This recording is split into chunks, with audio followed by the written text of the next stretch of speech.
ሰላም ውድ ደንበኞቼ እንዴት ናችሁ? ደህና ናችሁ? ያላችሁ እኔ በጣም ደህና ነኝ። ጋይስ ኮፒ ሊንክ እና ላይክ አድርጉልኝ። ይሄ ቪዲዮ 30 ላይክ ሳይገባ እናንተ ጋር ከመጣ እናንተን እየጠበቀ ነው። እናንተ ምን እየጠበቃችሁ ነው ጥያቄው።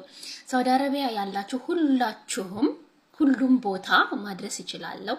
ኻሰተ ሪያድ ቶሎ ይደርስላችኋል፣ በሰዓት ውስጥ ይደርስላችኋል። በራሪ ያደላችሁ ግን ቀድማችሁ ለማዘዝ ሞክሩ። ምክንያቱም በካርጎ ስለምልክላችሁ ብርድ እየገባ ነው። ቱታ ግዙ። እነዚህ በጣም የሚያማምሩ የሚያዘንጡ ለማዘነጥ እንኳን ራሱ የሚሆኑ ቱታዎች እዘዙ፣ ውሰዱ፣ ግዙ። በታማኝነት ያላችሁበት ቦታ አደርስላችኋለሁኝ። በዚህም ከለር አለ፣ በተለያየ ከለር ነው ያለው እንግዲህ እንደምታዩት ማለት ነው። ስልኬ ባዮ ላይ አለ። በዋትስአፕ ብቻ እየመጣችሁ አውሩኝ ማለት ነው።